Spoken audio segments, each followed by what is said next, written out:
তো কিয়ামতের আগে আল্লাহ নবী বলে ফিতনা আসবে তোমাদের সামনে। কি আসবে? ফিতনা।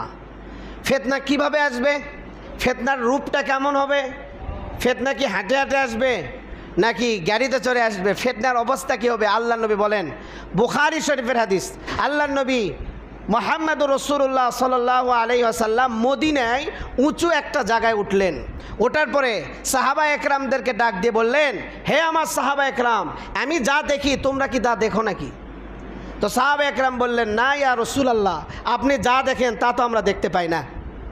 তো আল্লাহ নবী বললেন, ফা ইন্নী লা আরাল ফিতানা, আমি দেখতেছি ফিতনাকে, তাকাউ খিলালা বুয়ুতিকুম, আমি দেখতেছি ফিতনাগুলি তোমাদের বাড়ির উপর, তোমাদের ঘরের উপর পড়তেছে। ফিতনাগুলি তোমাদের বাড়ির উপর, তোমাদের ঘরের উপর পড়তেছে। আচ্ছা, বাড়ি আর ঘরের উপর পড়া মানে আমাদের উপরেই তো পড়া। বাড়ি আর ঘরের উপর পড়া মানে কি? ফিতনা কি বাড়ির টিনের উপর থাকবে নাকি আমাদের উপরে আসবে? পানি টিনের উপর পড়লে কি টিনে আটকে থাকে না জমিনে আসে? তো আল্লাহ নবী বললেন, আমি যা দেখি তোমরা তা দেখো। ইয়া রাসূলুল্লাহ, আমরা তা দেখি না। তো আল্লাহ নবী বলে, আমি দেখতেছি যে তোমাদের চালের উপর ফিতনা পড়তেছে। কেমনভাবে? কাক ওয়াকাইল কতরি, বৃষ্টির মতো। কিসের মতো? বৃষ্টির মতো। নাউজুবিল্লাহি মিন যালিক। বলেন নাউজুবিল্লাহি মিন যালিক। আল্লাহ তাআলা হেফাজত করুক আমাদেরকে। তে আমার সাহাবা, আমি দেখতেছি যে ফিতনা এমনভাবে আসতেছে, এমনভাবে আসতেছে যেমন বৃষ্টি হয়। এই বৃষ্টির মতো, বৃষ্টির ফোঁটা যেমন পড়ে তোমাদের চালের উপর, তোমাদের মাথার উপর, তোমাদের বাড়ির উপরে ফিতনা এভাবে পড়তেছে। তাহলে বলেন, কিয়ামতের আগে সর্বপ্রথম আল্লাহর নবীর হুঁশিয়ারি হচ্ছে ফিতনা। তাহলে ফিতনা কি হাঁটে হাঁটে আসবে না বেশি আসবে? ফিতনা হাঁটে হাঁটে আসবে না বেশি আসবে?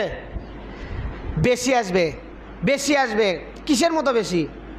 মানুষ ঘর থেকে বের হবে তো যেখানে যাবে সেখানে শুধু ফিতনা দেখবে।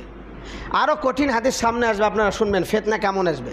তবে প্রথম হাদিসে আল্লাহ নবী বললেন ফিতনাটা কেমনভাবে আসবে? বলেন বৃষ্টির মতো। তাহলে কম না বেশি? বেশি। এরপরে আল্লাহ নবী বলেন যে দুনিয়ার বুকে, দুনিয়াতে কিয়ামতের আগে এমন কোনো মুসিবত, এমন কোনো বিপদ, এমন কোনো ফিতনা থাকবে না যেটা কিয়ামতের আগে প্রকাশ পাবে না। ইবনে মাজাহ শরীফের হাদিস, আন মুআবিয়া ইয়াকুল সামিআতুন নাবিয়্যা ইয়াকুলু লাম ইয়াবকা মিনাদ দুনিয়া, লাম ইয়াবকা মিনাদ দুনিয়া, কোনো কিছু বাকি থাকবে না দুনিয়াতে, কোনো কিছু না। কি সেটা?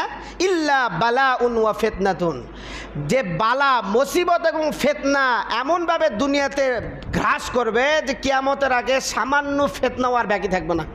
সব এসে যাবে, সব মুসিবত এসে যাবে, সব ফিতনা মানুষের সামনে আসবে। তাহলে কি কঠিন হবে না সহজ হবে? দুনিয়াতে থাকা শেষ জামানায় কঠিন হবে না সহজ হবে?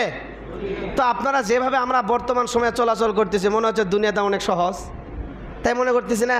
মনে হচ্ছে নামাজ পড়া অনেক সহজ, মুসলমান হওয়া অনেক সহজ, তারপরে কবরে ঈমান নিয়ে যাওয়া অনেক সহজ, জান্নাত হাসিল করা অনেক সহজ। না ভাই, আমাদেরকে আল্লাহ তাআলা এমন এক জামানায় পাঠাইছে যেই জামানায় শুধু পরীক্ষার পরীক্ষা, ফিতনার ফিতনা। যদি আপনি ফিতনা থেকে না বাঁচতে পারেন তাহলে জান্নাতের আশা ছেড়ে দেন। কবরে 3 সওয়ালের জবাবের আশা, উত্তর দিতে পারবেন, ছেড়ে দেন। আপনার মৃত্যু ঈমানের হালতে হবে, এই চিন্তা ছেড়ে দেন যদি ফিতনার সাথে মোকাবেলা না করতে পারেন। তো ফিতনা তো আপনার মতো হেঁটে আসবে না, আল্লাহ নবী বলে বৃষ্টির মতো পড়বে। এমন কোনো ফিতনার, এমন কোনো মুসিবত থাকবে না যে তোমাদের উপর আসবে না। হযরত আনাস ইবনে মালিক রাদিয়াল্লাহু তাআলা আনহুর কাছে জুবাইর ইবনে আদি ইনি আসলেন, যে ওই মজলিসে আমরা বসেছিলাম। ফাশাকাউনা ইলাইহি মা নালকা মিনাল হুজ্জাজ, অর্থাৎ হাজ্জাজ ইবনে ইউসুফের নাম তো আপনারা শুনছেন, শোনেন নাই? হাজ্জাজ ইবনে ইউসুফের নাম শুনছেন? যিনি অত্যন্ত জুলুম এবং অত্যাচারী ছিল, অনেক মুসলমানদেরকে তিনি কি করছেন? হত্যা করছেন। যাই হোক, সেটার আলোচনায় আমি যাব না। তো উনি বলতেছে যে আমরা আনাস ইবনে মালিক রাদিয়াল্লাহু তাআলা আনহুর মজলিসে বসে হাজ্জাজ ইবনে ইউসুফের শেকায়াত করতেছিলাম। শেকায়াত মানে তার যে খারাপি সে আলোচনা করতেছিলাম, যে সে কীরকম খারাপি, কীরকম অত্যাচার, কীরকম মুসিবত, কীরকম জুলুম আমাদের উপর করছে, এগুলোর আলোচনা করতেছিলাম। তো এটা যখন শুনলেন আনাস ইবনে মালিক, তখন আমাদেরকে বললেন ইসবিরু ফা ইন্নাহু লা ইয়াতি আলাইকুম জামানুন, ধৈর্য ধরো, ধৈর্য ধরো। তোমরা হাজ্জাজ ইবনে ইউসুফের এই সামান্য জুলুম আর অত্যাচারকে তোমরা এত শেকায়াত করতেছ, ধৈর্য ধরো। কেন ধৈর্য ধরবা? লা ইয়াতি আলাইকুম জামানুন ইল্লাল্লাযী বাদাহু শাররুন, তোমাদের সামনে এমন একটা জামানা আসবে যেই জামানায় আজকে যেই দিন তোমরা পার করবা এই দিন পরের দিনের চাইতে ভালো হবে। নাউজুবিল্লাহি মিন যালিক। কি বললেন আনাস ইবনে মালিক, যে এমন এক জামানা আসবে যে আজকে তুমি যে দিন পার করবা সেই দিনটা পরের দিন চাইতে ভালো হবে।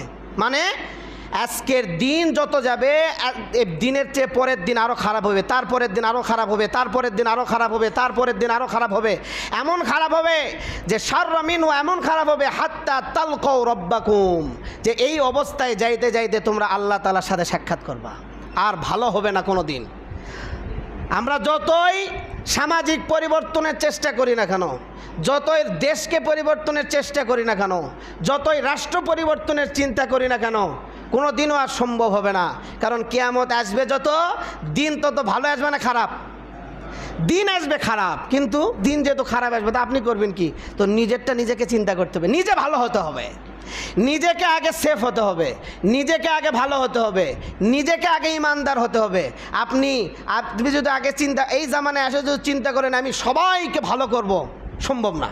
কারণ সবাই এখন আর ভালো হবে না, পুরা দেশ এখন আর ভালো হবে না, পুরা সমাজ এখন আর ভালো হবে না।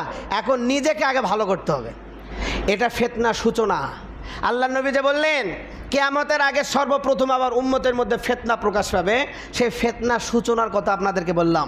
যে আল্লাহ নবী বলছেন ফিতনা এমনভাবে আসবে যে তোমাদের মাথার মানে বৃষ্টি যেমন চালের উপর পড়ে এরকম করে ফিতনা পড়বে। দুনিয়ার বুকে কিয়ামতের আগে কোনো মুসিবত আর কোনো ফিতনা বাকি থাকবে না যেটা আসবে না। আর আনাস ইবনে মালিক রাদিয়াল্লাহু তাআলা বলেন সামিউতু মিন নাবিয়িকুম, এই কথাটা আমি আমার নবী থেকে শুনছি। এই কথাটা সামিউতুহু মিন নাবিয়িকুম, আমি এটা তোমাদের নবী থেকে শুনছি। মানে আজকের দিন কালকের চেয়েতে ভালো, যত দিন যাবে তত খারাপ আসবে, এটা আমি আমার নবী থেকে শুনছি। এই জন্য ভাই মহতারাম দোস্ত আর বুজুর্গ, বর্তমান জামানায় আমরা উপস্থিত হয়েছি এমন এক জামানায় যেই জামানাকে শেষ জামানা বলা হয়। এই জামানায় আমরা উপস্থিত হয়েছি, আর এই জামানায় ফিতনা আমাদের সামনে এমনভাবে ঘ্রাস করতেছে দিন দিন। সামনে আলোচনা শুনলে বুঝতে পারবেন এত ফিতনা আমাদের সামনে বর্তমান সময়ে উপস্থিত হয়েছে যে একজন জ্ঞান যদি কারো না থাকে, এলেমের জ্ঞান যদি কারো না থাকে, কোরআন হাদিসের সঠিক জ্ঞান যদি কারো না থাকে, তো সে সহজেই গুমরা হতে পারবে, সহজেই গুমরা হবে। এই জন্য বর্তমান সময়ে যদি আপনারা ঈমান আর আমল ঠিক রাখতে চান তাহলে অবশ্যই কোরআন হাদিস যারা বুঝে, কোরআন হাদিস যারা চর্চা করে, কোরআন হাদিসের জ্ঞান সঠিক যাদের কাছে আছে তাদের সাথে আপনাদের সম্পর্ক রাখতে হবে, তাদের আলোচনা সবসময় শুনতে হবে, তাদের সাথে সম্পর্ক রাখতে হবে। যদি না রাখেন তাহলে যে কোনো সময় আপনারা গুমরা হয়ে যাবেন, কারণ ফিতনা ধেয়ে আসতেছে, আমাদেরকে গ্রাস করে নেবে। আল্লাহ রাব্বুল আলামিন আমাদের সবাইকে কিয়ামতের এ সমস্ত ফিতনা থেকে হেফাজত করুন, সবাই আমিন।